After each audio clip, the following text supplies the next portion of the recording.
Imagine standing on the edge of Pudong, looking across Shanghai's riverfront. Skyscrapers pierce the clouds, their glass facades catching the first light of dawn. Container ships glide steadily along the Huangpu River and out to the Yangtze estuary, navigating one of the busiest ports in the world. Behind them, the city hums with a mixture of commerce and industry. Electric buses glide silently through wide boulevards. High-speed trains disappear into tunnels beneath the skyline, and cranes, tall and purposeful, sculpt a constantly evolving horizon. This is not merely a city, it is a manifestation of strategy realized, a living testament to decades of carefully orchestrated economic and political planning.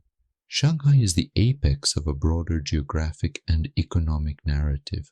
It sits within the Yangtze River Delta, one of the most densely urbanized regions in the world.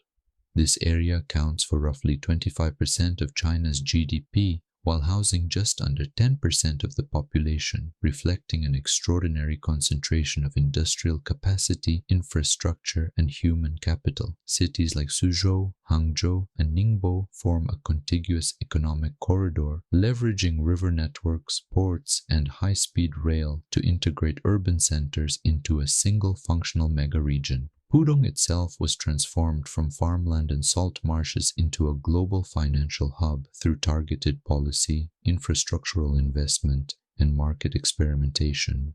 The geography of China has long shaped its economic potential. Coastal provinces like Guangdong, Jiangsu, and Zhejiang have been engines of export-driven growth due to proximity to international shipping lanes, deep-water ports, and favorable climates for manufacturing. Inland regions from Sichuan to Shanxi possess vast agricultural capacity and strategic natural resources, while western provinces like Xinjiang and Qinghai harbor energy reserves critical to China's industrial base. The state has explicitly leveraged these geographic disparities through regional development strategies. Special economic zones, SEZs, and free trade zones are concentrated along the coast, while massive infrastructure projects, railways, highways, and energy grids extend toward the interior to integrate markets, stabilize population flows, and exploit natural resources.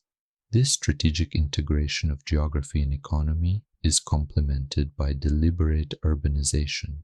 China's urban population has surged from 17.9% in 1978 to over 64% today. Megacities like Beijing, Shanghai, Guangzhou, and Shenzhen function as centers of innovation, finance, and global connectivity. Secondary cities such as Chengdu, Wuhan, and Xi'an anchor regional economies, providing hubs for technology, logistics, and research. Urban planning is both pragmatic and expansive. New cities are designed with high-speed transit, industrial clusters, and digital infrastructure in mind, enabling dense human activity while minimizing friction in logistics, production, and governance. China's economic transformation since 1978 has been the result of an intricate combination of market liberalization, industrial policy, and strategic experimentation. The household responsibility system in agriculture dramatically increased productivity by linking rural labor directly to output, allowing surplus production to generate wealth for investment and consumption. Simultaneously, SEZs provided controlled spaces for foreign investment, experimentation with market mechanisms, and the accumulation of technical knowledge. Shenzhen grew from a small fishing village of 30,000 into a metropolis exceeding 12 million residents, serving as a template for urban industrial transformation nationwide. By contrast, inland cities were integrated later, often through massive state-led infrastructure projects that extended transport networks, energy grids, and industrial facilities into previously isolated regions. Industrial policy has been a cornerstone of China's strategy.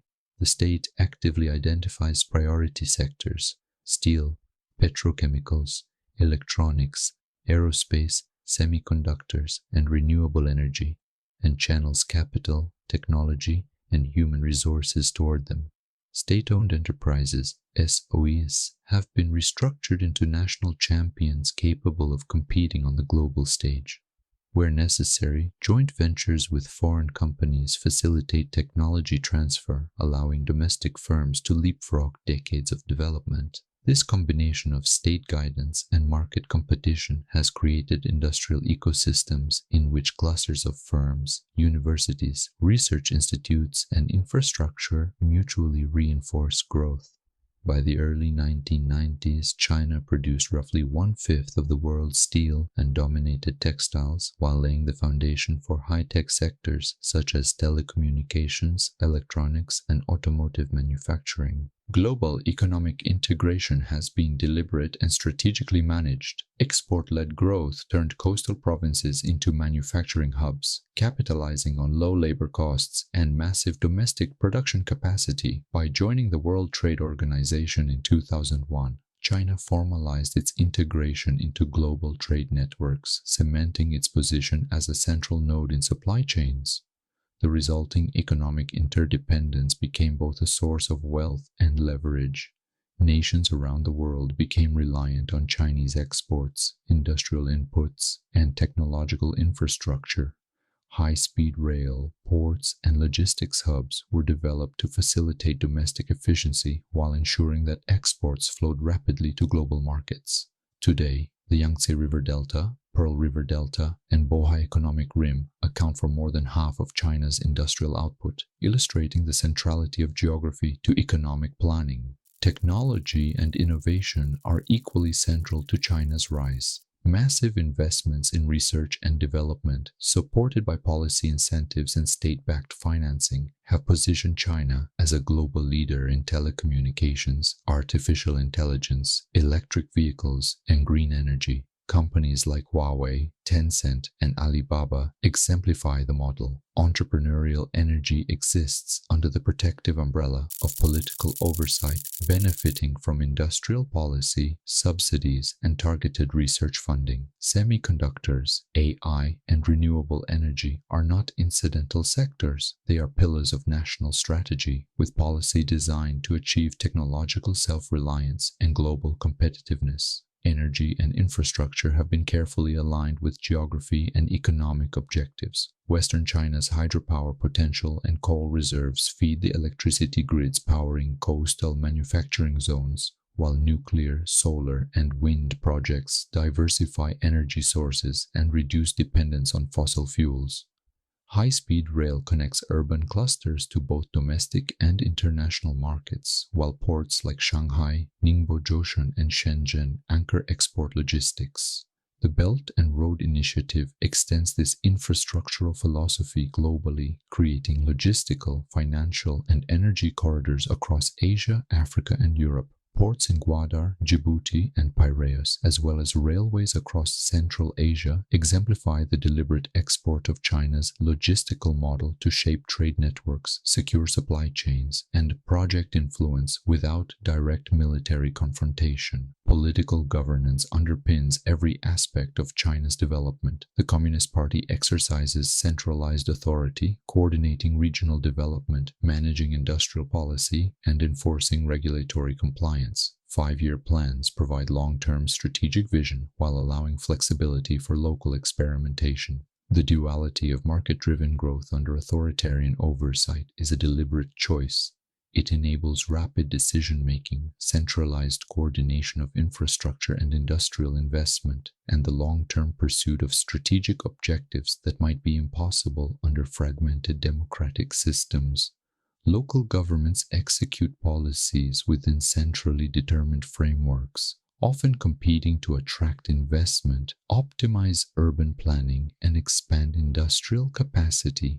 This structure allows for massive, coordinated projects such as the south-to-north water transfer, high-speed rail networks exceeding 45,000 kilometers, and coastal urban megaprojects. The integration of military modernization into economic strategy further illustrates the coordination between politics and planning. The People's Liberation Army has evolved from a primarily infantry-based force to a technologically sophisticated institution with long-range missiles, cyber and space capabilities, and a blue water navy capable of securing trade routes. This modernization ensures that economic corridors, maritime supply chains, and Belt and Road projects remain protected, embedding military strength into national development. Geopolitical strategy thus becomes an extension of economic and infrastructural planning. Power projection safeguards economic interests, and economic integration provides leverage in diplomatic and regional negotiations. China's financial system reflects a similar philosophy. Large state-owned banks, sovereign wealth funds, and the internationalization of the renminbi create both stability and strategic leverage.